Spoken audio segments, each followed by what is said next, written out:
Hello everyone, matter in our surrounding 9th class chapter 1 का page 3 के question answers हैं ये। और 3 to 4 क्वेश्चन हैं जो हम कवर करेंगे विद आंसर अच्छे से एंड समझेंगे भी कि ऐसा आंसर क्यों आया। सो फर्स्ट क्वेश्चन इज, इसमें से कौन सी चीजें मैटर हैं? ठीक है, chair, air, love, smell, heat, elements, thought, cold drink, smell of perfume. तो अक्सर ना इसमें गलती होने के चांसेस रहते हैं, बट हम लोग इसको कवर करते हैं कि क्या क्या चीजें हैं। तो मैटर के बारे में आपको पता है, मैटर इज समथिंग जो कि स्पेस लेता है। ठीक है, स्पेस ऑक्यूपाई करता है या फिर जिसके अंदर क्या होता है, मास होता है। तो it tech space and it has मास। ये दोनों क्राइटेरिया अगर हमारे फुलफिल होते हैं तो हम कहते हैं कि वो चीज जिसे कहते हैं मैटर। ठीक है, नाउ चेयर एंड एलिमेंट्स तो साफ पता चल रहा है कि वो सॉलिड स्टेट में है तो वो मैटर है। ठीक है, कोल्ड ड्रिंक क्या है, यहाँ पे लिक्विड स्टेट में है तो वो भी मैटर है। Air is a gaseous state of matter, तो एयर भी अलग कर दिया ना। कंफ्यूजन बचती है love, hate, thought and sense of smell, वो सेंस अपने अंदर होना। तो ये चारों चीजें कोई मैटर नहीं है। ठीक है, दे आर नॉट मैटर, क्योंकि ये ना ही स्पेस ऑक्यूपाई कर रही है ना ही ये मास इनका कुछ है। लेकिन अगर मैं बोलूं, यहाँ पे थोड़ा सा ना कंफ्यूजन होने के चांसेस रहते हैं। बट इफ आई से स्मेल ऑफ परफ्यूम, ठीक है, in case of smell of perfume it can be considered a matter as it was liquid before getting mixed into the air। क्योंकि जो परफ्यूम है ना, वो आप अगर एक बॉटल में देखो, ठीक है, एक परफ्यूम की बॉटल में अगर आप देखो तो आपको पूरा लिक्विड फॉर्म में दिखता है। लेकिन जैसे ही आप उसे बाहर निकालते हो आपको स्मेल की फॉर्म में वो आता है, क्योंकि वो एयर में मिल जाता है।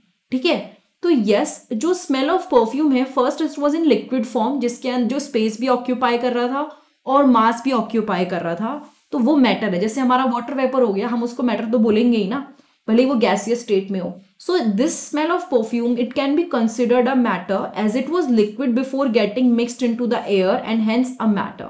सो that is the first question of page number 3, 9th class chapter 1। आप इसको रेफर भी कर सकते हैं। सो आई थिंक ये क्लियर हो गया होगा आपको क्वेश्चन। नेक्स्ट क्वेश्चन पे बढ़ते हैं। Give reasons for the following observation. The smell of hot sizzling food reaches you several meters away, but to get the smell from cold food you have to go close। ये कह रहा है कि अगर कोई गर्म खाना है उसकी स्मेल आपके पास बहुत दूर से ही आ जाती है, लेकिन ठंडा अगर कोई खाना है तो उसकी स्मेल आपके पास आती नहीं है, आपको उसके पास जाके पता चलता है स्मेल लेके कि हाँ ये क्या चीज है। तो इसमें होता क्या है ना, जब हम नॉर्मली बात करें, यहाँ पे जो खेल है वो टेम्परेचर का है। ठीक है, सॉलिड तो आपको पता ही है डिफ्यूज आपस में मिलते बहुत लो रेट पे मिलते हैं। अब अगर टेम्परेचर आपने सॉलिड का बढ़ा दिया, but if the temperature of the solid is increase, तो वो फास्ट रेट पे डिफ्यूजन करते हैं। आपस में जो मिलते हैं एयर और जो सॉलिड है, आपस में जो मिलेगा वो फास्ट मिलेगा। एंड ये क्यों हुआ? क्योंकि यहाँ पे जैसे ही आपने टेम्परेचर रेज किया, उसकी वजह से काइनेटिक एनर्जी जो है वो बढ़ गई। Increase in the kinetic energy of the solid particles. और इसी वजह से क्या हुआ, जो हॉट खाना है, बिकॉज उसकी टेम्परेचर ज्यादा है, वो हमारे तक पहुंच गया even at a distance. But to get the smell from cold food we have to go close to the food.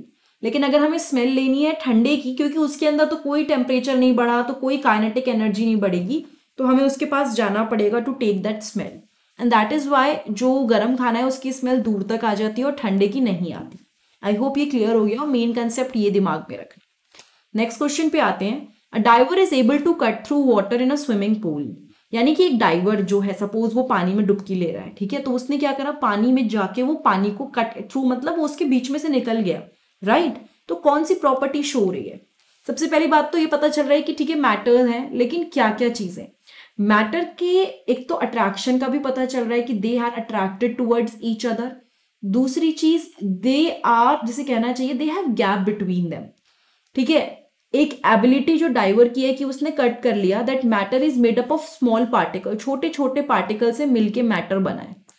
और यहाँ पे स्ट्रॉन्ग फोर्स ऑफ अट्रैक्शन भी है बिटवीन पार्टिकल, क्योंकि पहली बात तो पार्टिकल था, इसी वजह से अलग अलग गैप था उसके बीच में, इसी वजह से वो डाइवर उसमें से निकल गया बीच में से। तो ये निकल पाया क्योंकि गैप हमेशा रहता है। लेकिन they are also attracted towards each other, and that is why कि जब आप उसमें से निकलते हो तो वो वापस पानी जैसे पहले था वैसे ही हो जाता है। जैसे आप वहां से पास करोगे it will go back to its original form.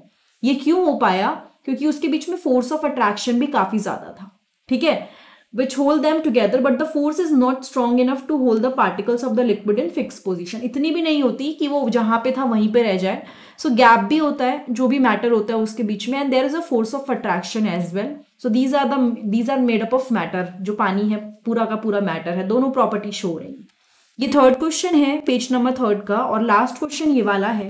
What are the characteristics of particles of matter. अगर मैं मैटर की बात करूं तो उसकी क्या क्या कैरेक्टरिस्टिक्स हैं.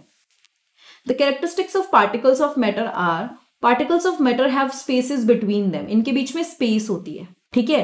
Particles of matter are continuously moving. वो मूव करते रहते हैं. अभी किसी किसी में फॉर्म में उसको जगह मिल जाती है मूव करने की, किसी किसी फॉर्म में नहीं मिलती.